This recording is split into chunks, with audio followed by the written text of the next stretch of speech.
Hello students, कैसे हैं आप लोग। उम्मीद करता हूं कि सभी लोग बढ़िया होंगे और पढ़ाई कर रहे होंगे। क्लास 10th और 12th यूपी बोर्ड का एग्ज़ाम स्टार्ट हो गया है, जिसमें क्लास 10th का और 12th का हिंदी का पेपर हो गया है। तो उम्मीद करता हूं कि सभी का जो पहला पेपर हुआ हिंदी का वो अच्छा गया होगा। अब इसके बाद क्लास 10th यूपी बोर्ड में मैथ का पेपर है 1 मार्च को। उसी के पर्पज़ से आज हम लोग इस लाइव सेशन में इस अपने यूट्यूब के चैनल के माध्यम से आप लोगों को प्रीवियस ईयर का पेपर, गणित का पेपर सॉल्व कराएंगे, जिसमें हम लोग आज सेक्शन ए जो मल्टीपल चॉइस होता है उसको हल करेंगे। और आप लोग वीडियो को पूरा देखें और कमेंट करें। आइए शुरू करते हैं section A multiple choice questions. तो जो इसमें पहला क्वेश्चन दिया गया है वो है कि परिमेय संख्या होगी, रेशनल नंबर विल बी। पहले क्वेश्चन में पूछा गया है कि जो 4 ऑप्शंस दिए गए हैं इसमें से रेशनल नंबर कौन होगा। तो हम लोग यहाँ पर एक एक ऑप्शन पर विचार करेंगे, ध्यान देंगे, देखेंगे कि क्या है पहला ऑप्शन। पहला ऑप्शन दिया गया है रूट 2। अब हमको पता है कि अगर रूट के अंदर कोई परफेक्ट स्क्वायर नंबर नहीं है तो उसका रूट एक रेशनल नंबर नहीं हो सकता है। तो यहाँ पर है 2। अगर 2 का हम लोग रूट डिफाइन करें, इसकी वैल्यू फाइंड करें, तो इसकी value non terminating non repeating decimal number होगा, इसलिए हमारा ये रेशनल नंबर नहीं होगा, ये हमारा क्या होगा, इरेशनल नंबर होगा। ऑप्शन बी में दिया गया है रूट 3 भी हमारा परफेक्ट स्क्वायर नंबर नहीं होता है, इसलिए ये भी हमारा रेशनल नंबर नहीं है, ये भी हमारी एक परिमेय संख्या नहीं है। ऑप्शन सी में दिया गया है रूट 9 में जो 9 है ये हमारा परफेक्ट स्क्वायर नंबर है, और इसका जब हम लोग रूट फाइंड करेंगे तो इसकी वैल्यू कितनी आती है, 3 आती है। और 3 क्या हमारी एक रेशनल नंबर है, इसलिए हमारा जो ऑप्शन सी है वो बिल्कुल सही है। यानी पहले क्वेश्चन का जो आंसर होगा वो ऑप्शन सी सही होगा। इसी तरीके से ऑप्शन डी पर भी देख लेते हैं। तो ऑप्शन डी जो दिया गया है वो रूट 7 दिया गया है, और जो 7 है वो हमारा परफेक्ट स्क्वायर नंबर नहीं है, इसलिए ये भी हमारा रेशनल नंबर नहीं होगा। तो आंसर हमारा जो सही ऑप्शन होगा वो ऑप्शन नंबर कौन सा होगा, सी होगा। यानी कि रूट 9 हमारी एक क्या है, रेशनल नंबर है। सेकेंड क्वेश्चन दिया गया है कि किसी द्विघात समीकरण y equal to A x square plus B X plus C A is not equal to 0 के ग्राफ का आकार होगा, के ग्राफ का आकार होगा। यानी कि इसमें अगर हम लोग ग्राफ बनाएं तो इसका ग्राफ के आकार कैसा होगा। ऑप्शन दिया गया है परवलय आकार होगा, आयताकार होगा, सीधी रेखा होगी, वृत्ताकार होगा। इसी क्वेश्चन को इंग्लिश मीडियम में देखेंगे, अंग्रेजी वर्जन में देखेंगे तो the shape of the graph of a quadratic equation y equal to A x square plus B plus C equal to plus C A is not equal to 0 will be parabola, rectangular, straight line और circular. तो प्रिय भैया बहनों आप लोग ध्यान दीजिएगा, यहाँ पर दिया गया है y equal to A x square plus B plus c. एक छोटा सा एग्जाम्पल लेते हैं। अगर ये क्वेश्चन हमारा इस तरीके से दिया गया होता y इक्वल टू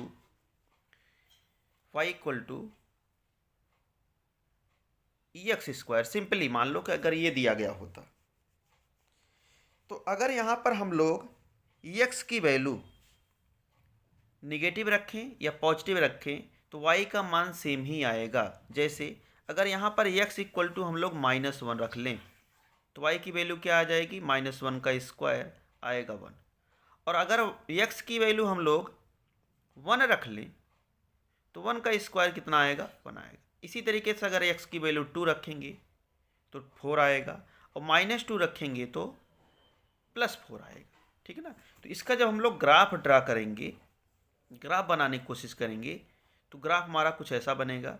यानी कि हमने x की वैल्यू 1 रखा, 2 रखा, -1 रखा, -2 रखा, तो y की वैल्यू क्या मिल रही है, -1 पर y की वैल्यू मिली है 1, और +1 पर y की वैल्यू मिली है 1, और -1 पर भी y की वैल्यू मिली है +1। 2 रखेंगे तो यहाँ समथिंग मान लो यहाँ कहीं पर अगर हमारा 4 है तो 2 पर क्या मिलेगा, 4 मिलेगा, और -2 पर भी क्या मिलेगा, 4 मिलेगा। और इसको अगर हम लोग मिलाएंगे तो ये कैसा शेप बनाएगा, परवलयाकार बनेगा, यानी कि क्या बनेगा, पैराबोला। अब क्वेश्चन में जो दिया गया इक्वेशन वही ही है, y equal to ax² plus bx plus c। यहाँ पर x स्क्वायर है तो इसलिए इसका भी जो ग्राफ बनेगा वो कैसा बनेगा, पैराबोला बनेगा। कैसा बनेगा, पैराबोला बनेगा। आई होप ये क्वेश्चन आपको समझ में आ गया होगा, और अगर आपके एग्जाम में आता है तो आप देख करके ही जान जाएंगे कि अगर y इक्वल टू x² का फॉर्म दिया गया है तो इसका जो शेप होगा वो क्या होगा, पैराबोला ही होगा। ठीक है ना। आइए तीसरा क्वेश्चन देखते हैं। तीसरा क्वेश्चन क्या दिया गया है, कह रहा है कि समीकरण निकाय x equal to a, x upon a equal to y upon b। दूसरा दिया गया ax plus B Y equal to a² plus b² में y का मान होगा। ठीक है ना। इंग्लिश वर्जन में क्या दिया गया है, in the system of equations x upon a equal to y upon b। दूसरा इक्वेशन दिया गया ax plus B Y equal to a² plus b²। Values of y will be, y की value क्या होगी, 4 ऑप्शन दिए गए हैं, ए दिया गया है, ऑप्शन बी ए बी दिया गया है, ऑप्शन सी बी दिया गया है, और ऑप्शन डी बी अपॉन ए दिया गया है। तो इस क्वेश्चन को आइए हम लोग सॉल्व करते हैं और सॉल्व करके इसका आंसर निकालते हैं। क्वेश्चन क्या है, क्वेश्चन है आपका x upon A is equal to Y upon B, और दूसरा क्या है ax plus B Y equal to a² plus b²। ठीक है ना। पहले इसको सॉल्व कर लेते हैं। तो इसको जब सॉल्व करेंगे पहले इक्वेशन को तो आएगा x b is equal to a y, और यहाँ से अगर हम लोग x की वैल्यू डिफाइन करें तो आ जाएगा a y अपॉन b। अब यहाँ से x की वैल्यू को आप इक्वेशन सेकंड में रख दीजिए, तो रखेंगे यहीं बगल में रखते हैं तो क्या आएगा, ये a into A Y upon B, X की वैल्यू हमने रख दिया, plus B Y is equal to a² plus b²। इसको और सिंप्लीफाई करते हैं तो हो जाएगा a² Y upon B plus B Y equal to a² plus b²। यहाँ से देखिए इसको सॉल्व करेंगे तो एलसीएम लेंगे, ये अपॉन 1 कर दीजिए तो ये हो जाएगा a² Y plus b² Y, b का b से multiply equal to a² plus b²। ऊपर देखिए दोनों टर्म में हमारा y कॉमन है तो y को बाहर कर लिए, ये हो गया a² प्लस b², और अपॉन क्या है आपका b है is equal to a² plus b²। यहाँ से y की वैल्यू अगर हम लोग सिंप्लीफाई करेंगे तो y इक्वल टू हो जाएगा a² प्लस b²। यहाँ पर y के साथ a² प्लस b² का मल्टीप्लाई है तो यहाँ हो जाएगा डिवाइड, और b डिवाइड कर रहा है तो इधर आके क्या आ जाएगा, मल्टीप्लाई हो जाएगा। तो a² प्लस b² से a² प्लस b² कैंसिल हो गया, y की वैल्यू क्या आ गई, b आ गई। इसका मतलब क्या है कि जो हमारा ऑप्शन सी है, जो हमारा ऑप्शन सी है वो बिल्कुल क्या है, करेक्ट है। ठीक है ना। इसी तरीके से हम लोग आगे वाला क्वेश्चन करते हैं। आगे क्वेश्चन दिया गया है, यदि समीकरण x² minus 4x plus a is equal to 0 के कोई वास्तविक मूल नहीं हैं, कोई वास्तविक मूल्य नहीं है तो क्या होगा option a is less than or equal to 4, second option है a is greater than 4, c option है ए इज लेस देन 2 और डी ऑप्शन है ए इज लेस देन 4। ठीक है ना। इसका इंग्लिश वर्जन दिया गया है कि if the equation X square minus 4x plus A equal to 0 has no real roots then. ठीक है ना। तो क्वेश्चन में कहा गया है कि इसके कोई रियल रूट्स नहीं है, इसके कोई रियल रूट्स नहीं है। तो इसको हम लोग सॉल्व करेंगे और सॉल्व करके हम लोग ए की वैल्यू को निकालेंगे। ठीक है ना। यही है हमारा, इस इक्वेशन के कोई भी रियल रूट नहीं है, नो रियल रूट्स। ठीक है ना। तो नो रियल रूट्स की कंडीशन क्या होती है? नो रियल रूट्स की कंडीशन होती है B square minus 4ac is less than 0। B square minus 4ac की वैल्यू क्या होती है? 0 से कम होती है। या हम लोग कह सकते हैं कि डिस्क्रिमिनेंट जो होता है वो 0 से कम होता है। तो अब यहाँ से हम लोग b की वैल्यू, a की वैल्यू और c की वैल्यू इसमें रखेंगे। तो b की वैल्यू क्या है? -4 है, तो -4 का स्क्वायर माइनस 4, a क्या होता है? एक्स स्क्वायर का कोफिशिएंट होता है, तो a, और c के प्लेस पर क्या है? स्मॉल a है, तो small a is less than 0। इसको सॉल्व करेंगे तो आ जाएगा हमारा 16 माइनस 4 इंटू 1 कितना होगा? 4 होगा, और इसके साथ आएगा a, तो यानी कि 4a इज लेस देन 0। 16 को ट्रांसफ़र करेंगे तो -4a इज लेस देन -16। अब क्या होगा? -4 को उधर लेके जाएंगे। जब भी हम लोग इनइक्वलिटी सॉल्व करते हैं तो माइनस से मल्टीप्लाई होगा या माइनस से डिवाइड होगा, तो इनइक्वलिटी चेंज हो जाती है। इसको बोला जाता है इनइक्वलिटी।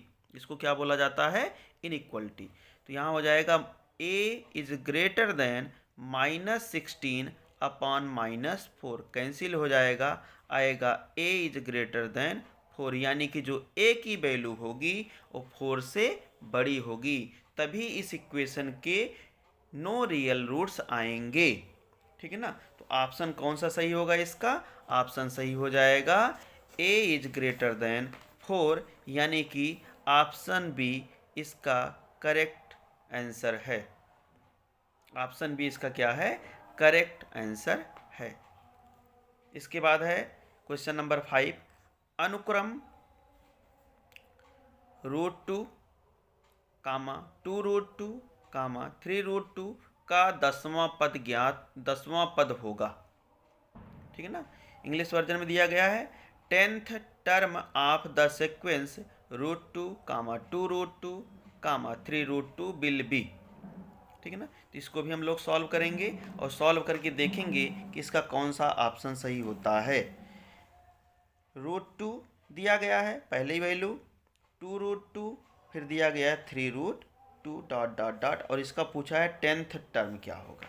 ठीक है ना। क्वेश्चन देखिए आपका यही है, और इसका पूछा है कि 10th टर्म क्या होगा। अब ये हमारी क्या है? एपी है, अर्थमेटिक प्रोग्रेशन है, समांतर श्रेणी है। ठीक है ना। यहाँ से a की वैल्यू क्या होगी? a की वैल्यू होगी √2। कॉमन डिफरेंस क्या होगा? d, a2 minus a1। a2 की वैल्यू 2√2 और a1 की वैल्यू √2, सब्ट्रैक्ट करेंगे तो आंसर क्या आ जाएगा? √2, यानी कि जो कॉमन डिफरेंस है वो हमारा क्या है? √2 है।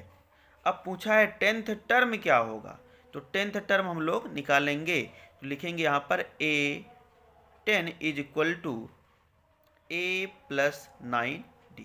ये आपके फार्मूले से ही निकाला गया है, an equal to a plus n-1 into D से। वैल्यू रख देंगे, a की वैल्यू है √2 प्लस 9√2, 9 है और d की वैल्यू √2 है, तो 9√2 और √2 मिलकर कितना हो जाएगा? 10√2। क्या इस तरीके का कोई ऑप्शन है? देखेंगे तो इस तरीके का यहाँ पर कोई भी ऑप्शन नहीं है। तो हम क्या करेंगे? अपने आंसर को चेंज करेंगे, 10 को अंदर लेके जाएंगे, रूट के अंदर लेके जाएंगे। तो जब 10 रूट के अंदर जाएगा तो 10 का स्क्वायर हो जाएगा, और इंटू 2 है, तो 10 का स्क्वायर कितना होगा? 100, और 100 इंटू 2, आंसर कितना आ जाएगा √200। अब मैच कराइए ऑप्शन, अब मैच कराएंगे ऑप्शन में तो हमारा ऑप्शन नंबर सी क्या हो जाएगा, सही हो जाएगा। ये बिल्कुल करेक्ट ऑप्शन हो जाएगा। ठीक है, इसी तरीके से हम लोग क्वेश्चन नंबर 6 करेंगे।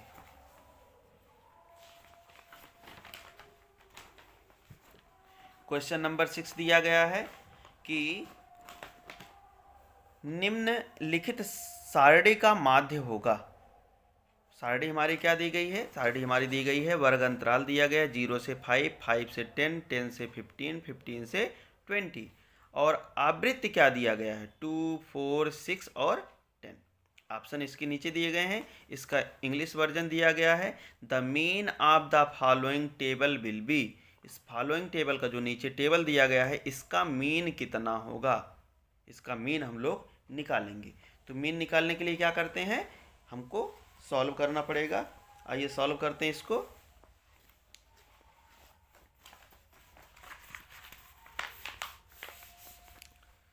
हम लोग कॉलम बनाएंगे। पहला कॉलम किसका होगा, क्लास इंटरवल का होगा, क्लास इंटरवल का। दूसरा कॉलम किसका होगा, फ्रीक्वेंसी का होगा, जिसको हम लोग आवृत्ति बोलते हैं। 2 कॉलम हो गया, ठीक है ना। और एक कॉलम बनाएंगे XI का, जिसको बोलते हैं हम लोग क्लास मार्क, ठीक है ना। तो हमारा जो क्लास इंटरवल है वो 0 से 5 है, इसकी वैल्यू है 2। 5 से 10 है, इसकी वैल्यू है 4।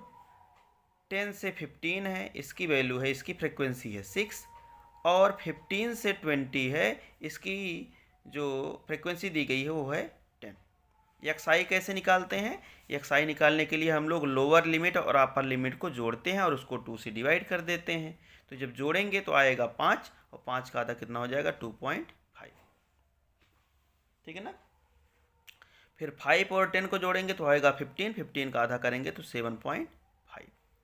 फिर 10 और 15 को जोड़ेंगे तो होगा 25, 25 का आधा कितना होगा 12.5। फिर 15 और 20 को जोड़ेंगे तो कितना होगा 35, और 35 का आधा होता है 17.5। अब चौथा कॉलम बनाएंगे, क्या होगा यहाँ पे, FI इंटू XI का। आप लोग किए होंगे तो आप लोगों को याद आ रहा होगा। अब क्या करते हैं, FI और XI का मल्टीप्लाई करते हैं। तो दोनों का मल्टीप्लाई करेंगे तो क्या आएगा 5 आ जाएगा। इन दोनों का मल्टीप्लाई करेंगे कितना आएगा 30 आ जाएगा। इन दोनों का मल्टीप्लाई करेंगे कितना आएगा 75 आ जाएगा। और इन दोनों का जब मल्टीप्लाई करेंगे तो आएगा 175। अब यहाँ से हम लोग क्या निकालेंगे, समेसन FI निकालेंगे। समेसन FI वैल्यू जोड़िए 2, 4, 6, 10, तो कितना हो जाएगा 22। और यहाँ से निकालेंगे समेसन FI XI की वैल्यू, ठीक है ना। तो कितना आएगा, यहाँ से इसको ऐड करेंगे आप लोग तो 5, 5, 5 कितना हो जाएगा 15 का 5 हुआ, कैरी हुआ 1, 1 और 3 4, 4 और 7 11, 11 और 7 18, तो यहाँ हो जाएगा 18 का 8, कैरी हुआ 1, 1 और 1 2, ठीक है ना। अब फार्मूला लगाएंगे मीन का, तो मीन इक्वल टू होता है x बार इक्वल टू होता है समेसन FI XI और समेसन FI। सॉल्व कर लीजिए इसको, तो हो जाएगा 285/2। और इसको सॉल्व करेंगे तो इसको सॉल्व करने पर हम जब डिवाइड करेंगे इसको, इसकी वैल्यू कितनी आएगी 12.9 समथिंग। अब ऑप्शन मैच कराइए। देखिए इस तरह का कोई ऑप्शन है, देखिए ऑप्शन A 84 है, B है 84.44 और C है 12.95 और ये है 13.5। तो ऑप्शन हमारा कौन सा सही हो जाएगा, ऑप्शन C सही हो जाएगा। आगे क्वेश्चन दिया गया है, क्या दिया गया है कि यदि त्रिभुज ABC तथा त्रिभुज DEF में AB/DE इक्वल टू BC/FD हो तो वे दोनों त्रिभुज समरूप होंगे यदि, दोनों त्रिभुज समरूप होंगे यदि इसमें और क्या हो जाए कि ये दोनों समरूप हो जाएं। ऑप्शन नीचे दिया गया है, इसका इंग्लिश वर्जन है, if in triangle ABC and triangle DEF AB/DE equal to BC/FD then they will be similar if, ठीक है ना। इस क्वेश्चन को हम लोग करेंगे तभी हम लोग जान पाएंगे कि क्या कह रहा हो, ठीक है ना। तो इसका जो है पहले हम लोग फिगर बनाएंगे। एक ट्रायंगल है आपका ए बी सी, और दूसरा ट्रायंगल है आपका डी ई एफ है। ठीक है ना, दो ट्रायंगल दिया गया है यहाँ पर। पहला ट्रायंगल क्या है, ए बी सी है, और दूसरा ट्रायंगल क्या है, डी ई एफ है। और क्या दिया गया है, दिया गया है कि a b upon d e is equal to है b c upon f t. आइए कंपेयर करते हैं कहाँ कहाँ है ये वैल्यू। ए बी देखिए पहले ट्रायंगल में यहाँ है, और डी ई दूसरे ट्रायंगल में यहाँ है। फिर क्या है, बी सी है, बी सी कहाँ है, यहाँ है, और एफ डी कहाँ है, यहाँ है। यानी कि इस साइड और इस साइड के बीच का एंगल इस साइड और इस साइड के बीच का एंगल होना चाहिए। यानी कि अगर ये दोनों त्रिभुज सिमिलर होंगे तो ये तो ज़रूरी है ही, और इनके बीच का एंगल भी होना चाहिए। तो यानी कि एंगल बी बराबर किसके होगा, एंगल डी के होगा, तभी ये ट्रायंगल क्या होगा, सिमिलर होगा। तो देखिए क्या ये ऑप्शन में है, अगर है देख लीजिए यहाँ पर है ऑप्शन नंबर डी, तो एंगल बी इक्वल टू किसके होगा, एंगल डी के होगा। यानी कि ऑप्शन डी आपका बिल्कुल करेक्ट ऑप्शन है। ठीक है ना। क्वेश्चन नंबर 4 क्या दिया गया है, क्वेश्चन नंबर 4 दिया गया है कि शीर्ष 0,4 0 0 और 3,0 वाले त्रिभुज का परिमाप होगा।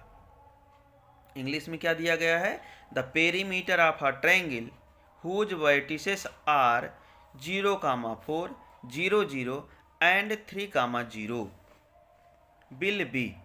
ठीक है ना। तो इस तरीके का अगर कोई त्रिभुज है तो उसका पेरीमीटर कितना होगा, परिमाप कितना होगा। तो आप छोटा सा एक ट्रायंगल बना लीजिए, छोटा सा ट्रायंगल बना लीजिए, ए बी सी मान लेते हैं कि ए बी सी है।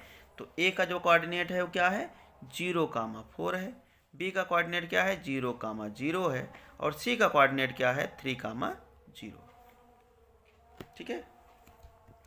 अब यहाँ से अगर हमको किसी ट्रायंगल का, किसी त्रिभुज का परिमाप निकालना है तो इसकी तीनों साइड हमको पता होनी चाहिए। परिमाप में क्या होता है, पेरीमीटर में क्या होता है, तीनों साइड का सम होता है ना। कोई भी पॉलीगन हो अगर उसका परिमाप कह रहा है तो परिमाप में क्या निकालते हैं हम लोग, सम ऑफ ऑल साइड्स, यही करते हैं। तो यहाँ पर साइड तो हमको पता नहीं है, लेकिन ट्रायंगल के वर्टेक्स हमको पता है। तो हम लोग क्या करेंगे, सबसे पहले लेंथ ऑफ बी सी निकालेंगे, लेंथ ऑफ ए बी निकालेंगे, लेंथ ऑफ बी सी निकालेंगे, लेंथ ऑफ सी ए निकालेंगे, और इन तीनों को ऐड कर देंगे। तो यहाँ कौन सा फार्मूला लगेगा, डिस्टेंस का लगेगा। तो डिस्टेंस, कौन सी डिस्टेंस निकालनी है हम लोगों को, हम लोगों को निकालनी है ए बी की डिस्टेंस निकालनी है, ए बी की डिस्टेंस निकालनी है। तो क्या हो जाएगा, under root x2 minus x1, अगर आप इसको मान लेते हैं x1 y1 और इसको मान लेते हैं x2 y2, तो क्या होता है, x2 माइनस x1 का whole square plus y2 minus y1 का होल स्क्वायर। वैल्यू रखेंगे तो हो जाएगा 0 माइनस 0 का होल स्क्वायर अंडर रूट में प्लस 0 माइनस 4 का होल स्क्वायर। ये तो 0 ही आएगा, यहाँ से आएगा -4, और -4 का स्क्वायर करेंगे तो हो जाएगा अंडर रूट 16, और इसकी वैल्यू कितनी हो जाएगी, 4 यूनिट हो जाएगी। BC निकालेंगे, हम फार्मूला नहीं लिखेंगे क्योंकि एक बार फार्मूला लिखे हैं, आप लिखना चाहें तो लिख सकते हैं। अब इसको मान लो x1 और y1, तो क्या हो गया यहाँ से 0 माइनस 3 का होल स्क्वायर प्लस 0 माइनस 0 का होल स्क्वायर। तो यहाँ तो हो गया 0, और 0 में से 3 को निकालेंगे तो आएगा -3, और -3 का स्क्वायर करेंगे तो आएगा अंडर रूट 9, और इसकी वैल्यू क्या हो जाएगी 3। यानी कि BC की जो लेंथ है वो 3 यूनिट है। अब किसका निकालना है, अब हमको निकालना है CA का। किसका निकालना है, CA का निकालना है। तो CA का निकाल लो, अंडर रूट, अब इसमें से किसी को x2 और y2 मान सकते हैं, चाहे इसको मान लीजिए चाहे इसको मान लीजिए। तो इसको मानेंगे अगर तो 3 माइनस 0 का होल स्क्वायर और प्लस 0 माइनस 4 का होल स्क्वायर। ठीक है ना। तो वैल्यू देखिए 0 माइनस 4 का होल स्क्वायर। तो यहाँ से कितना आएगा, यहाँ से आएगा 3 का स्क्वायर हो जाएगा 9, और यहाँ से आएगा 0 माइनस 4 आएगा -4 का स्क्वायर होगा 16, दोनों को ऐड करेंगे तो होगा 25, और 25 की स्क्वायर रूट वैल्यू कितनी आती है, ये आता है 5। तो यहाँ देखिए आपका AB आ गया 4 यूनिट, BC आ गया 3 यूनिट, और सी ए आ गया आपका 5 यूनिट। अब इन तीनों को जोड़ लीजिए तो यही आपका पेरीमीटर हो जाएगा, यानी कि 4 + 3 + 5 कितना हो जाएगा 12 यूनिट। यानी कि जो पेरीमीटर होगा इस तरीके के ट्रायंगल का वो क्या होगा 12 होगा, यानी कि ऑप्शन नंबर सी बिल्कुल क्या है करेक्ट ऑप्शन है। आइए हम लोग अब क्वेश्चन नंबर 9 करेंगे। उम्मीद करता हूँ कि जो भी सिखाया जा रहा है वो आप लोग अच्छे से सीख रहे होंगे और समझ रहे होंगे। क्वेश्चन नंबर 9 क्या है? क्वेश्चन नंबर 9 दिया गया है कि यदि 3 tan a = 4 हो तो sec a का मान होगा। चार ऑप्शन नीचे दिए गए हैं, 3/4, 3/5, 5/4, 5/3। इसका इंग्लिश वर्जन क्या दिया गया है? इंग्लिश वर्जन भी देख लेते हैं। इंग्लिश वर्जन में दिया गया है कि if 3 tan a = 4 then the value of sec a will be. sec a की वैल्यू क्या होगी? तो इसको सॉल्व करेंगे हम लोग। देखिए क्वेश्चन नंबर 9, इसको सॉल्व कर लेते हैं।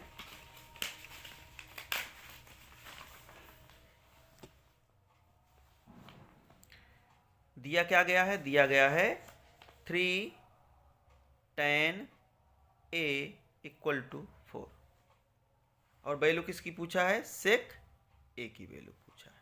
ठीक है ना? तो सिंपली हम लोग 3 को ट्रांसफर कर देते हैं तो हो जाएगा tan a = 4/3।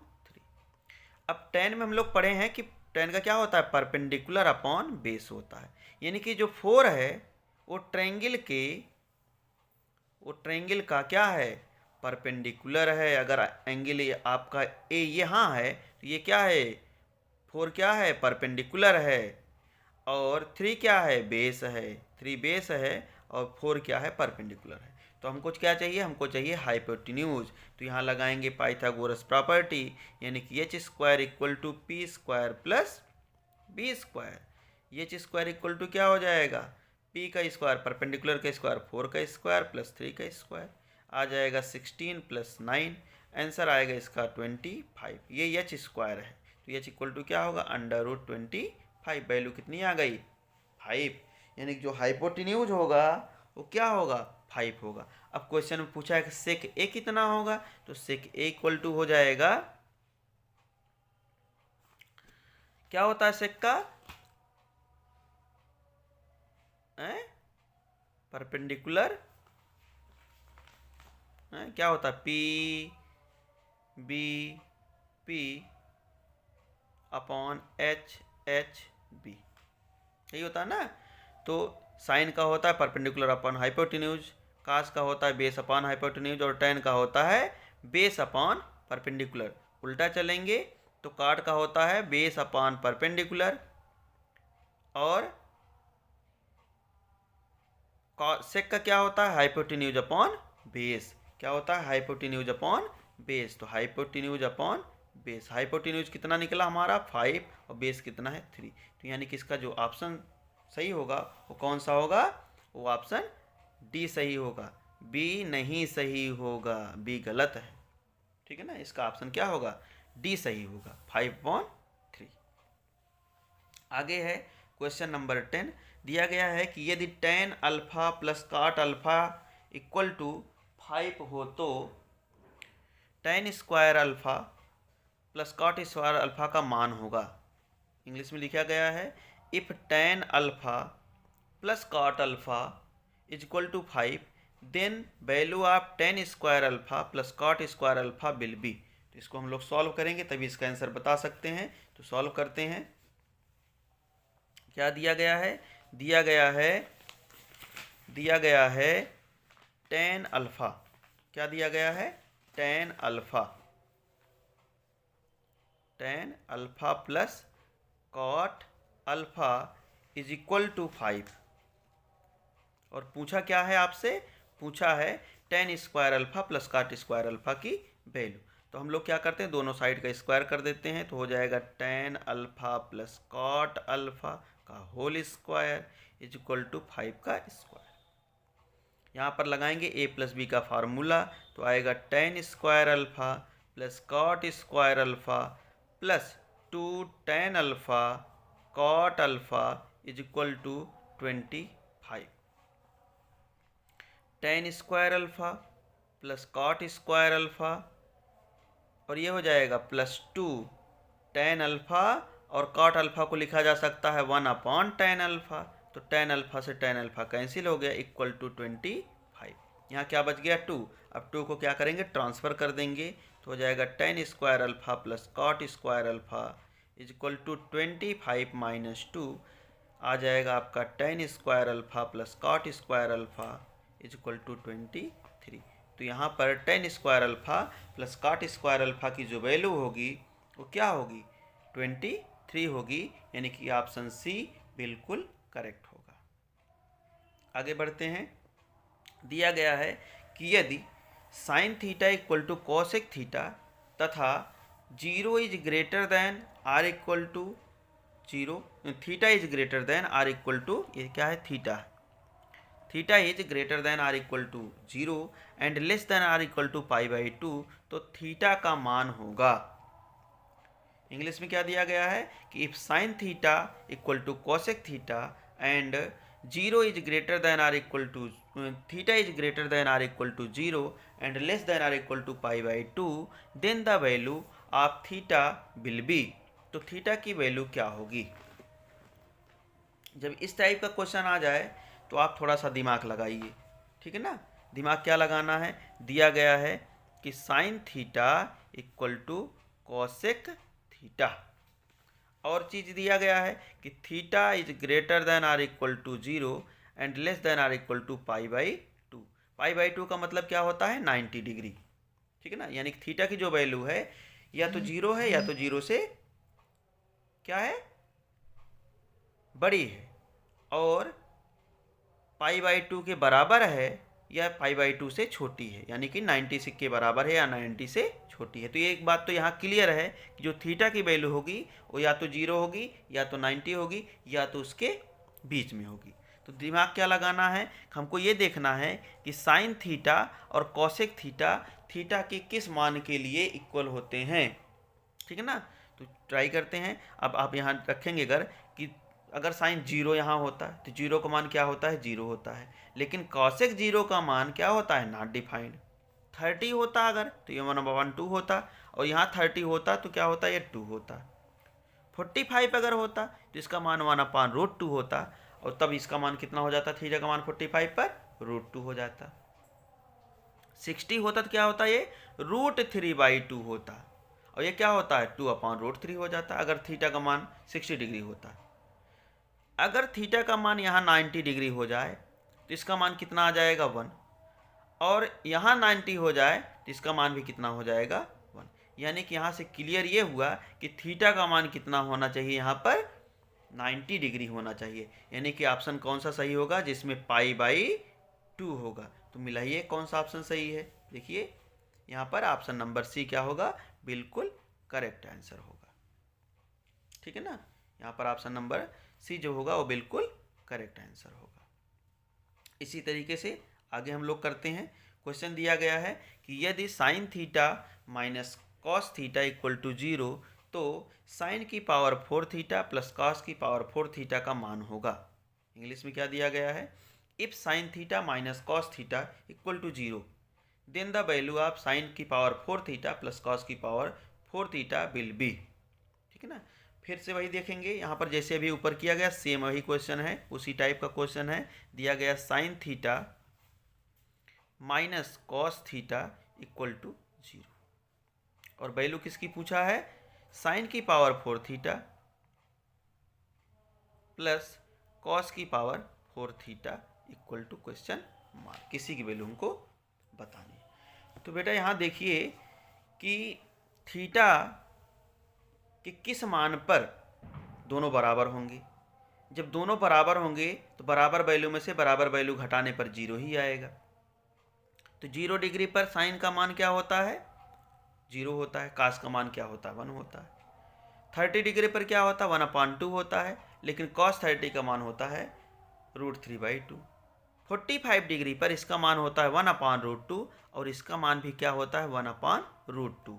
तो यानी कि जो थीटा की वैल्यू होगी वो क्या होगी, 45 डिग्री होगी।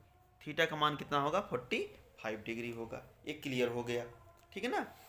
तो 45 डिग्री अगर यहाँ रखते हैं तो ये हो जाएगा साइन की पावर 4 45 डिग्री प्लस कॉस की पावर 4 45 डिग्री, ठीक है ना। और साइन 45 डिग्री की वैल्यू होती है 1/√2, तो इसकी पावर 4, और इसकी वैल्यू होती है 1/√2, तो इसकी पावर क्या 4। यहाँ से इसका मान कितना आ जाएगा 1/4, और इसका मान कितना आ जाएगा 1/4। दोनों को जोड़ेंगे तो हो जाएगा 2/4, और सिंप्लीफाई करेंगे तो कितना आएगा 1/2। यानी कि इसका जो करेक्ट आंसर होगा वो क्या होगा 1/2 होगा। यानी कि इसका जो ऑप्शन सही होगा वो बी ऑप्शन सही होगा 1/2, ठीक है ना। आगे क्वेश्चन है क्वेश्चन नंबर 13 कि यदि Q से एक वृत्त पर स्पर्श रेखा की लंबाई 24 सेंटीमीटर है, 24 सेंटीमीटर है, पूरा दिखाई नहीं दे रहा क्वेश्चन, ठीक है ना। यदि क्या है कि एक बिंदु Q से वृत्त पर स्पर्श रेखा की लंबाई 24 सेंटीमीटर तथा Q की वृत्त के केंद्र से दूरी 25 सेंटीमीटर है तो वृत्त की त्रिज्या होगी, ठीक है ना। इसका इंग्लिश वर्जन देखते हैं। इंग्लिश में लिखा गया है the length of tangent from a point Q to a circle is 24। यानी कि किसी पॉइंट Q से सर्किल पर जो टेंजेंट ड्रा किया गया है उसकी लेंथ 24 सेंटीमीटर है, और उसी पॉइंट Q से सर्किल के सेंटर की जो डिस्टेंस है वो 25 सेंटीमीटर है। Then radius of the circle will be, तो सर्किल का रेडियस कितना होगा। तो इसका एक छोटा सा फिगर हम लोग बनाते हैं। एक सर्किल हम बना लिए, देखिए, और यहाँ पर मान लेते हैं हमारा पॉइंट क्या है Q है। कह रहा है कि इस Q पॉइंट से सर्किल पर जो टेंजेंट है उसकी लेंथ कितनी है 24 सेंटीमीटर है, और इसी Q पॉइंट से सर्किल के जो सेंटर है उसकी जो डिस्टेंस है वो 25 सेंटीमीटर है। तो कह रहा है कि इस रेडियस की लेंथ कितनी होगी, यही रेडियस आपका है, मान लो P, यानी कि हमको OP की लेंथ निकालनी है, यही आपका क्या होगा रेडियस होगा। तो हमको पता है कि जहाँ पर कॉन्टैक्ट पॉइंट होता है और वहाँ पर अगर रेडियस को मिला दे तो कितने का एंगल बनाता है 90 डिग्री का एंगल बनाता है। यानी कि जो ट्रायंगल बना कैसा ट्रायंगल हो गया, राइट एंगल ट्रायंगल हो गया। और सॉरी राइट एंगल हो गया, तो राइट एंगल यहाँ है, इसके अपोजिट साइड ये क्या होगी हाइपोटेन्यूज होगी। इसको मान लेते हैं परपेंडिकुलर है और इसको मान लेते हैं बेस है। तो यहाँ लगाएंगे पाइथागोरस प्रॉपर्टी, यानी कि h² = p² प्लस b²। क्या आ जाएगा 25 का स्क्वायर इक्वल टू 24 का स्क्वायर प्लस b का स्क्वायर। 25 का स्क्वायर 625, इसका कितना होता है 576 और प्लस b², ठीक है ना, बेस है यही। इसको हम लोग इधर लेके आएंगे तो 625 माइनस 576 इक्वल टू b² का मतलब हम लोग यहाँ r² ही रख लें या OP लिख लें, OP का स्क्वायर। सब्ट्रैक्ट करेंगे तो हो जाएगा 9 और 4, r² इक्वल टू, तो r की वैल्यू कितनी आएगी √49, और इसकी वैल्यू कितनी हो जाएगी 7 सेंटीमीटर। यानी जो रेडियस की लेंथ होगी, जो रेडियस होगा वो हमारा क्या होगा 7 सेंटीमीटर होगा। यानी कि ऑप्शन ए बिल्कुल हमारा सही ऑप्शन है, ठीक है। आगे क्वेश्चन है क्वेश्चन नंबर आपका 14। दिया गया है कि यदि एक बिंदु P से O केंद्र वाले किसी वृत्त पर PA PB स्पर्श रेखाएं परस्पर 80 डिग्री के कोण पर झुकी हो तो POA होगा, ठीक है ना। क्या होगा 40 डिग्री, 50 डिग्री, 70 डिग्री, 80 डिग्री, ठीक है ना। इंग्लिश में दिया गया है उसे वही क्वेश्चन, नीचे देख लीजिए आप लोग। If tangents PA and PB from a point P to a circle with centre O are inclined each to each other at an angle 80 degree then POA will be। इसका हम लोग फिगर बनाएंगे तब ये क्वेश्चन ज़्यादा समझ में आएगा। कह रहा है कि पॉइंट P से ये पॉइंट आपका P है, इससे दो टेंजेंट रहा है, एक टेंजेंट ये है और एक टेंजेंट ये है। ये आपका A है, PA है और ये आपका PB है। और इन दोनों टेंजेंट का जो इंक्लाइनेशन है वो कितना है, 80 डिग्री। ध्यान से देखिएगा, क्वेश्चन बहुत अच्छा है, कई बार पूछा भी गया है, इसलिए ध्यान से देखने की आवश्यकता है। अगर मान लो सर्किल का सेंटर O यहाँ है तो O से इसको मिला दीजिए। क्वेश्चन में पूछा है कि POA एंगल कितना होगा, ठीक है ना, ये एंगल पूछ रहा है ये वाला। अब हमको पता है कि जहाँ पर टेंजेंट सर्किल को टच करता है, ठीक है ना, और रेडियस को मिलाते हैं तो ये एंगल कितने का बनाता है, 90 डिग्री का बनाता है। तो यहाँ 90 डिग्री बनेगा, यहाँ पर 90 डिग्री बनेगा। और अगर इस क्वाड्रिलेटरल की बात करें तो क्वाड्रिलेटरल में ये 90, ये 90, ये 80, तो इसका पूरा मान कितना हो जाएगा, जोड़ेंगे सभी को तो 90 + 90 + 80, और इसको मान लेते हैं अगर x, तो x हो जाएगा 360 डिग्री। क्योंकि ये क्वाड्रिलेटरल है तो सभी एंगल का सम कितना होगा, 360 डिग्री होगा। इन तीनों को ऐड कर लीजिए, 9 दूनी 18, 180 और 20 200, 260, तो x इक्वल टू कितना आ जाएगा, 360 - 260 आ जाएगा ये 100 डिग्री। x की वैल्यू कितनी आ गई, 100 डिग्री, यानी कि ये पूरा एंगल कितना होगा, 100 डिग्री होगा, ठीक है ना। और अब यहाँ से अगर हम लोग देखें तो ये दो ट्रायंगल बन रहे हैं, एक ट्रायंगल ऊपर बन रहा है, एक ट्रायंगल नीचे बन रहा है, ठीक है ना। और ये दोनों ट्रायंगल कैसे ट्रायंगल हैं, कांग्रुएंट ट्रायंगल है। एक दोनों एक दूसरे क्या होंगे, कांग्रुएंट होंगे। इसको हम लोग पढ़े भी हैं और जान भी लें कि ये टेंजेंट और इस टेंजेंट की लेंथ इक्वल होगी। ये आपका क्या है, दोनों में कॉमन है, और ये दोनों एंगल आपस में बराबर हैं। तो RHS प्रॉपर्टी से ये दोनों क्या हैं, कांग्रुएंट ट्रायंगल हैं। और अगर कांग्रुएंट ट्रायंगल हैं तो ये एंगल इस एंगल क्या होगा, बराबर होगा। और ये पूरा एंगल कितना निकाला हम लोगों ने, 100 डिग्री निकाला है। और अगर ये बराबर होगा तो एक एंगल कितना होगा, 50 डिग्री होगा। तो एक एंगल की वैल्यू कितनी आ जाएगी, 50 डिग्री आ जाएगी। यानी कि हमारा जो एंगल POA है वो कितना होगा, 50 डिग्री होगा। यानी कि जो ऑप्शन नंबर आपका B है वो बिल्कुल करेक्ट है, ठीक है ना। इसको आप दूसरे तरीके से भी कर सकते थे, लेकिन इसी तरीके से करिए तो ये आपको अच्छा रिजल्ट देगा। आपका इस टाइप का क्वेश्चन अगर आएगा तो बिल्कुल गलत नहीं होगा, आप आसानी से कर ले जाएंगे, ठीक है ना। आगे बढ़ते हैं तो क्वेश्चन नंबर आगे दिया गया है कि R त्रिज्या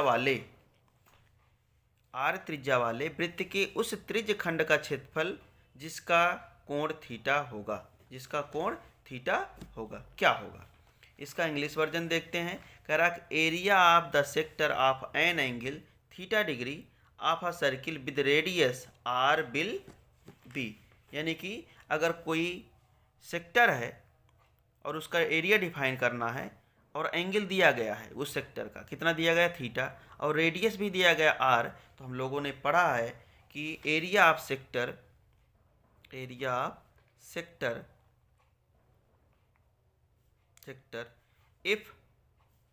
if angle theta degree and radius r, ठीक है ना। यानी कि एरिया ऑफ सेक्टर का फार्मूला क्या होता है, अगर एंगल थीटा डिग्री है और रेडियस r है तो ये होता है πr² into theta by 360 degree. तो देखिए ऑप्शन में कहाँ है ये, देखिए कहीं दिख रहा है, कहीं दिखा, नहीं दिखा। इस पूरे ऑप्शन में कहीं इस टाइप का ऑप्शन दिख रहा है, πr² into theta upon 360 degree, नहीं दिख रहा है। और ये क्वेश्चन आपकी NCERT बुक का है, आपकी NCERT बुक में भी ये दिया गया है, ठीक है ना। तो इसका ऑप्शन कैसे मिलाएंगे हम लोग, अब देखिए ये तो ऑप्शन होगा नहीं, ठीक है ना। इसके भी होने, ये भी नहीं होगा क्योंकि नीचे क्या है, 360 डिग्री नहीं है। इसमें क्या है, 2πr लिखा गया तो ये भी नहीं होगा। तो ऑप्शन कौन सा सही होगा, ये होगा सही, यानी कि ऑप्शन बी बिल्कुल करेक्ट ऑप्शन होगा। और इसका आंसर हम आपको निकाल के बता भी देते हैं कैसे। ऊपर और नीचे 2 से मल्टीप्लाई कर दिया गया, यानी कि यहाँ 2 से मल्टीप्लाई करेंगे तो हो जाएगा 2πr² इंटू थीटा अपॉन नीचे 2 से मल्टीप्लाई हो जाएगा 720 डिग्री। तो ये आपका ऑप्शन कौन सा सही हो जाएगा? बी वाला ऑप्शन बिल्कुल सही हो जाएगा। आगे क्वेश्चन दिया गया है, आगे दिया गया क्वेश्चन कि एक ठोस पाइप का व्यास 4 सेंटीमीटर है, व्यास मतलब रेडियस उसका 4 सेंटीमीटर है, तथा उसकी लंबाई 20 सेंटीमीटर है। पाइप में प्रयुक्त धातु का आयतन होगा। ठीक है ना, कह रहा कि उस पाइप में जो प्रयुक्त धातु है उसका आयतन कितना होगा। इसका इंग्लिश में देखते हैं question. The diameter of a solid pipe is 4 centimetre. Diameter कितना दिया गया है? 4 सेंटीमीटर दिया गया है। Whose length is 20 centimetre, then the volume of the metal used in the pipe will be. यानी कि हमको क्या करना है, पाइप कह रहा है तो पाइप कैसी होगी? ऐसी होगी, ठीक है ना, सिलेंडर टाइप की होगी। अब इस सिलेंडर टाइप पाइप का जो डायमीटर दिया गया है वो 4 सेंटीमीटर दिया गया है, और इसकी जो लेंथ दी गई है वो कितनी दी गई है? 20 सेंटीमीटर दी गई। कितनी दी गई है? 20 सेंटीमीटर दी गई है। ठीक है ना, तो यहाँ क्या क्या हमको मिल जा रहा है? हमको मिल रहा है डी दिया गया 4 सेंटीमीटर। तो यहाँ से हम लोग क्या करेंगे? आर निकाल लेंगे। आर कितना हो जाएगा? 2 सेंटीमीटर। इस पाइप की लेंथ दी गई है, लेंथ मतलब इसकी हाइट दी गई है, हाइट कितनी दी गई है? 20 सेंटीमीटर दी गई। अब हमको ये पता है कि वॉल्यूम ऑफ सिलेंडर क्या होता है, वॉल्यूम ऑफ सिलेंडर क्या होता है। फार्मूला आपको याद होना चाहिए, क्या होता है? पाई आर स्क्वायर एच। ठीक है ना, पाई की वैल्यू, ऑप्शन पहले देख लीजिए, पाई की वैल्यू रख के निकाला है कि नहीं निकाला है। तो देख रहे हैं जितने भी ऑप्शन हैं सब में पाई है, यानी कि पाई की वैल्यू हमको नहीं रखनी है, पाई की वैल्यू पाई के फॉर्म में ही रहेगी। तो पाई हो गया। आर कितना है? 2 है तो 2 इंटू 2 हो गया। एच कितना है? 20 है। कितना आ जाएगा ये? 2 दुआई 4, 4 दुआई 8, यानी कि 80 पाई सेंटीमीटर क्यूब। इसका ऑप्शन कौन सा सही होगा? इसका ऑप्शन सही होगा कौन सा? डी ऑप्शन सही होगा। कौन सा ऑप्शन सही होगा? डी ऑप्शन सही होगा। ठीक है ना भैया, उम्मीद करता हूँ कि वीडियो आप लोगों को अच्छी लग रही होगी, क्वेश्चन आपको समझ में आ रहे होंगे। अगर आपको क्वेश्चन समझ में आ रहे हैं तो लाइक करते रहिए और कमेंट ज़रूर करिए, और इस वीडियो को अपने दोस्तों के साथ शेयर करिए जो 10th बोर्ड एग्ज़ाम देने जा रहे हैं, जिससे उनको भी हेल्प हो जाए, उनके भी मार्क्स अच्छे आ जाएं। आगे हम लोग बढ़ते हैं। क्वेश्चन नंबर 17 कह रहा है कि आर त्रिज्या के एक ठोस अर्धगोले का कुल पृष्ठीय क्षेत्रफल होगा। ये डायरेक्ट फार्मूला ही आपसे पूछा गया है। इंग्लिश में, the total surface area of solid hemisphere with radius R. Total surface area of solid hemisphere, एक हेमिस्फेयर है और कैसा हो? सॉलिड है। ठीक है ना, कैसा हो? सॉलिड है। कैसा हो? सॉलिड है, जिसका रेडियस कितना दिया गया है? जिसका रेडियस है आर। तो कह रहा है इसका टोटल सरफेस एरिया कितना होगा। क्या पूछा है? Total surface area. तो हम लोग टोटल सरफेस एरिया को शॉर्ट फॉर्म में टीएस से भी बोलते हैं। तो ये क्या होता है? टीएस से 3 pi r square. Total surface area of hemisphere क्या होता है? 3 पाई आर स्क्वायर होता है। तो इसका ऑप्शन कौन सा सही हो जाएगा? इसका ऑप्शन सही हो जाएगा सी। इसका ऑप्शन कौन सही होगा? सी होगा। आगे क्वेश्चन है कि निम्नलिखित सारणी का माध्यक वर्ग ज्ञात कीजिए। सारणी क्या है? वर्ग अंतराल दिया गया 0 से 10, 10 से 20, 20 से 30, 30 से 40, 40 से 50। ठीक है ना, 0 से 10 का जो फ्रिक्वेंसी है बारंबारता है वो 2 है, 10 से 20 की है 8, 20 से 30 की है 12, 30 से 40 की है, 30 से 40 की कितनी है? 18 है, और 40 से 50 कितनी है? 10 है। इंग्लिश में भी वही क्वेश्चन दिया गया है सेम पैटर्न पर। The median class of the following table will be. Table दिया गया नीचे, और नीचे उसके फ्रिक्वेंसी दी गई है। तो हम लोग कैसे इसका फाइंड करेंगे कि इसका मीडियन क्लास कैसे है? इसके लिए हमको टेबल बनानी पड़ेगी। टेबल बनाएंगे हम लोग और फिर सॉल्व करेंगे। तो टेबल में पहले क्या दिया गया है? वर्ग अंतराल है, यानी कि क्लास इंटरवल है। फिर क्या दिया गया? फ्रीक्वेंसी दी गई है, तो फ्रीक्वेंसी हो गई। ठीक है ना। और फ्रिक्वेंसी को हम लोग क्या लिखते हैं, सिंपली एफ आई लिखते हैं, ठीक है ना। क्या क्या दिया गया, 0 to 10, 10 to 20, 20 to 30, 30 to 40 और 40 to 50। 0 से 10 का जो फ्रिक्वेंसी है वो 2 है, 10 से 20 की 8 है, 20 से 30 की 12 है, 30 से 40 की 18 है और 40 से 50 की 10 है। जब भी हम लोग मीडियन फाइंड करते हैं, हम लोग एक कॉलम और बनाते हैं जिसको हम लोग बोलते हैं कुमुलेटिव फ्रिक्वेंसी। कुमुलेटिव फ्रिक्वेंसी जिसको शॉर्ट फॉर्म में लिखते हैं CF, ठीक है ना। तो CF कैसे निकालते हैं, जो फ्रिक्वेंसी है, पहली फ्रिक्वेंसी डायरेक्ट यहाँ लिख दीजिए 2, ठीक है। उसके बाद 2 को 8 के साथ जोड़िए, 2 को 8 के साथ जोड़ेंगे कितना आएगा 10, तो यहाँ 10 लिख देंगे। फिर 10 और 12 को जोड़ेंगे, यानी कि ऊपर की तीनों फ्रिक्वेंसी जोड़ेंगे तो कितना आ जाएगा, ये 22 आ जाएगा। फिर 22 को 18 से जोड़ देंगे, यानी कि इन तीनों फ्रिक्वेंसी और चारों फ्रिक्वेंसी को जोड़ेंगे, यहाँ पर कितना हो जाएगा, ये 40 हो जाएगा ना। 22 8 30 10 40, ठीक है। और अब क्या करेंगे, 40 को 10 के साथ जोड़ेंगे तो 50 आ जाएगा। और यहाँ फ्रिक्वेंसी का सम भी अगर हम लोग करेंगे तो n की वैल्यू कितनी आ जाएगी, यहाँ पर 50 ही आएगी। अब क्या करते हैं, सबसे पहले हम लोग n/2 की वैल्यू फाइंड करेंगे। तो n/2 कितना हो जाएगा, 50/2, यानी कि हो जाएगा 25। अब हम लोग यहाँ देखेंगे कुमुलेटिव फ्रिक्वेंसी के कॉलम में कि 25 किस में बिलोंग करेगा। 2 में तो करेगा नहीं, 10 में तो करेगा नहीं, 22 में तो करेगा नहीं। क्यों, क्योंकि 22 से बड़ा 25 है आपका। 25 की वैल्यू जो है 22 से बड़ी होगी, तो 22 कहाँ बिलोंग करेगा, 40 वाले में बिलोंग करेगा। तो 40 वाले कॉलम को हम लोग ऐसे मार्क कर देते हैं, ठीक है ना, मार्क कर दिए, यानी कि हमारी क्या होगी, मीडियन क्लास होगी। यही हमारी क्या होगी, मीडियन क्लास होगी।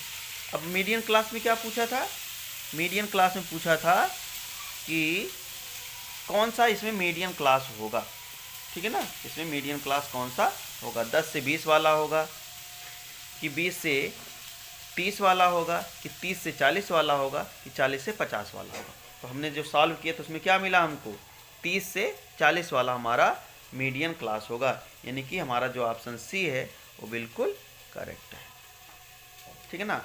आगे क्वेश्चन है क्वेश्चन नंबर 19। तो क्वेश्चन नंबर 19 में क्या दिया गया भैया, कह रहा है कि एक बारंबारता सारणी का माध्य तथा माध्यक क्रमशः 30 तथा 35 हैं, तो इसका बहुलक होगा। इसका बहुलक कितना होगा, 40 होगा, 45 होगा, 55 होगा, 48 होगा, ठीक है ना। या दिया गया the mean and median of a frequency table are 30 दिया गया, डिग्री नहीं दिया गया है, and 35 respectively, then its mode will be. तो इसका मॉड क्या होगा, ठीक है ना। तो हम लोगों ने एक मीन, मॉड और मीडियन में रिलेशन पढ़ा है, ठीक है ना। हम लोगों ने क्या पढ़ा है, मीन, मॉड और मीडियन में एक रिलेशन पढ़ा है। रिलेशन क्या पढ़ा है, हम लोगों ने पढ़ा है कि मॉड इज इक्वल टू होता है 3 median plus -2 mean, 3 median -2 mean, ठीक है ना। तो यहाँ देखिए मीडियन की वैल्यू कितनी दी गई थी, मीडियन की वैल्यू कितनी दी गई थी, मीडियन की वैल्यू दी गई थी 35। मीडियन की वैल्यू कितनी दी गई थी, 35। कैसे पता चला, देखिए जब यहाँ आप क्वेश्चन पढ़ेंगे तो सबसे पहले मीन लिखा है एंड मीडियन लिखा गया है। Of a frequency table are 30 and 35, तो मीन पहले लिखा गया है तो मीन पहले वाली वैल्यू होगी, मीडियन बाद में लिखा गया है तो मीडियन बाद वाली वैल्यू होगी। तो मीडियन कितना दिया गया है, 35 दिया गया है और मीन दिया गया है 30, तो ये दोनों वैल्यू यहाँ रख लेते हैं। तो यहाँ हो गया 35 -2 मीन 30। 35 का 3 से मल्टीप्लाई करेंगे, 3 5 जा 15 का 5, कैरी हुआ 1, 3 3 जा 9 1 10, यानी कि 105, 105 माइनस 32 जा 60। अब सब्ट्रैक्ट कर दीजिए, कितना जा 45, यानी कि जो मॉड होगा वो कितना होगा 45 होगा। मोड कितना होगा? 45 होगा। यानी कि जो ऑप्शन बी है वो बिल्कुल आपका करेक्ट ऑप्शन है। ठीक है ना। अंतिम क्वेश्चन करने जा रहे हैं हम लोग। उम्मीद करता हूँ कि सभी लोगों को वीडियो अच्छी लगी होगी, और अगर आपको वीडियो अच्छी लगी हो, हेल्पफुल लगी हो, तो आप चैनल को सब्सक्राइब करें और वीडियो को ज़्यादा से ज़्यादा शेयर करें। आगे क्वेश्चन है, क्वेश्चन नंबर 20। कह रहा है कि यदि एक घटना निश्चित रूप से घटती है तो इसकी प्रायिकता है। ठीक है ना। यदि एक घटना निश्चित रूप से घटती है तो इसकी प्रायिकता है। इंग्लिश में दिया गया कि if an event occurs certainly then its probability will be. ठीक है ना। अगर कोई घटना निश्चित रूप से घट रही है तो उसकी प्रोबेबिलिटी क्या होती है। ठीक है ना। तो हमने बताया है कि जब कोई निश्चित घटना होती है तो उसके लिए जो प्रोबेबिलिटी होती है वो होती है 1। इसको हम लोग बोलते हैं श्योर प्रोबेबिलिटी। क्या बोलते हैं? श्योर प्रोबेबिलिटी बोलते हैं। और इम्पॉसिबल के केस में क्या होता है? 0 होता है। तो यहाँ तो सर्टेनली कह रहा है, निश्चित घटना है, इसलिए ऑप्शन डी जो होगा वो बिल्कुल सही ऑप्शन होगा। इस तरीके से आपके मल्टीपल चॉइस 20 क्वेश्चन हमने सॉल्व कराया है। उम्मीद करता हूँ कि सभी को वीडियो अच्छी लगी होगी। जो भैया बहन, जो विद्यार्थी 1 मार्च को बोर्ड एग्ज़ाम देने जा रहे हैं, मैथ का पेपर देने जा रहे हैं, वो एक बार इस वीडियो को ज़रूर देख के जाएं, और इस वीडियो से आपको ज़्यादा से ज़्यादा मदद मिलेगी। एक बार पुनः आप सभी का धन्यवाद। अगर वीडियो अच्छी लगी हो, हेल्पफुल लगी हो, तो वीडियो को शेयर करें, चैनल को सब्सक्राइब करें, कमेंट करें और लाइक करें। धन्यवाद।